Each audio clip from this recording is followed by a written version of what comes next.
Привет, добрый вечера.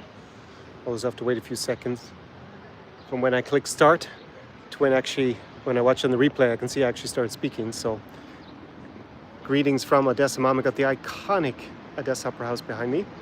So, making this a little bit of a different live stream, just a very short one today.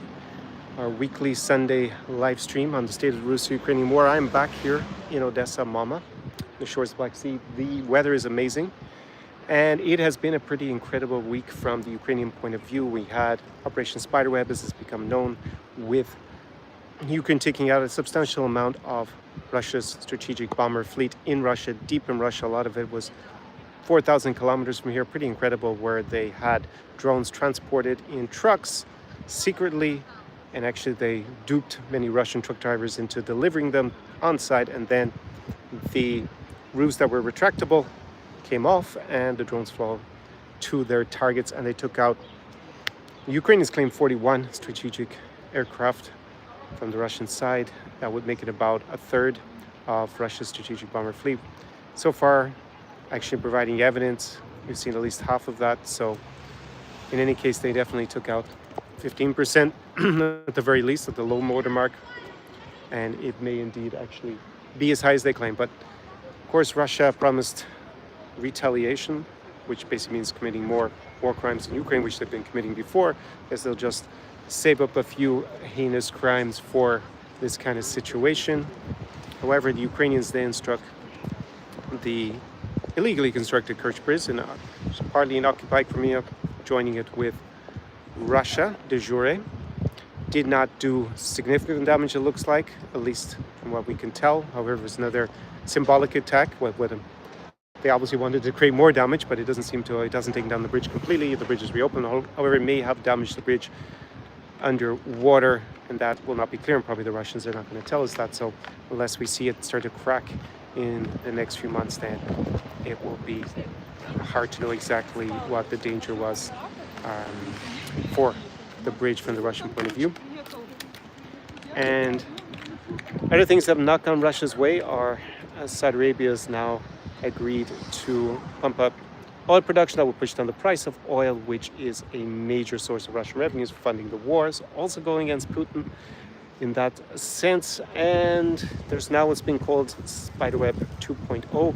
Apparently the Ukrainians yesterday, they managed to destroy Russian military equipment that was being transported, and they had actually hidden, again, a series of drones in containers that then again were released once they were at their target, and they destroyed a locomotive, and then once they destroyed that, they destroyed the military equipment that it was pulling. So quite innovative developments by the Ukrainian military, and we see this as something that is likely to be continued as the front lines are reasonably static. Russia's made some progress in the Sumy region, where they've started to attack. However, outside of that, by and large, the front lines have moved this week, and in general, they move very little. Russia occupies still less than 19% of Ukrainian territory, and that has not changed a huge amount since late 2022, when the Ukrainians took back the city of Kherson and large parts of the Kharkiv Oblast. We've been subject to many Russian rocket attacks that clearly hit civilian buildings, and a few people were killed yesterday in Kharkiv, including they hit some children's railway. It was like a small, miniature railway building, kind of like a museum for children to learn about the railroads, and apparently the head of that was killed.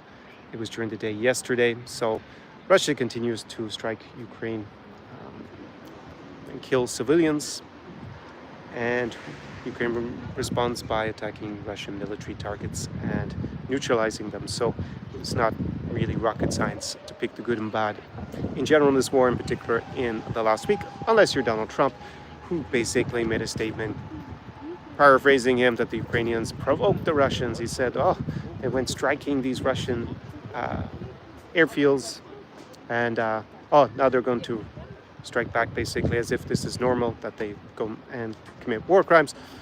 That is the sorry state of affairs, international affairs when the so-called leader of the free world seems more on the side of the war criminal aggressor than the country nobly defending its sovereignty, democracy as well, and an ally of the United States, of which Russia is definitely not.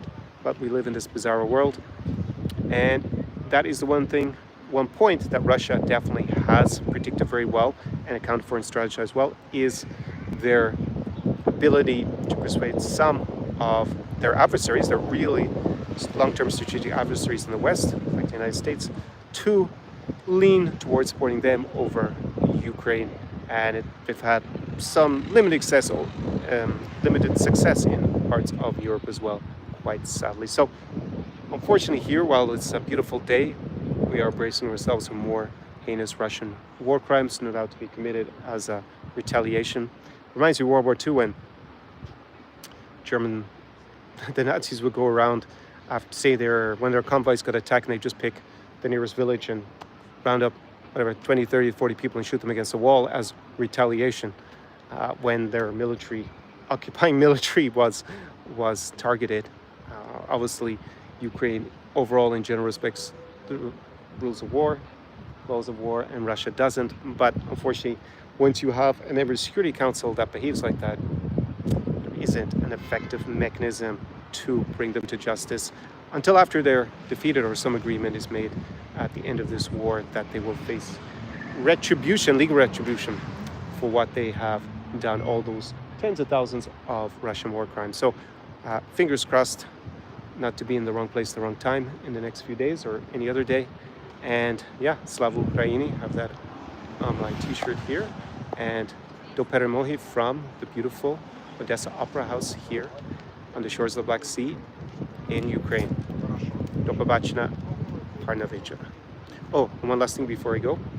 I will be changing a lot of the style of the content on this channel. I will now be doing a series of interviews, and if they get some traction, I may make this channel primarily an interview channel. I know so many people are interested here, helping with the humanitarian effort, the military effort, geopolitically, experts, analysts. I went to SAIS, Johns Hopkins University, so there's also several alumni. They're also prominent in political commentary on the Ukrainian side. So I plan now to start to film a series of interviews while I'm here in Ukraine, get it kick-started in that type of style. So let me know what you think.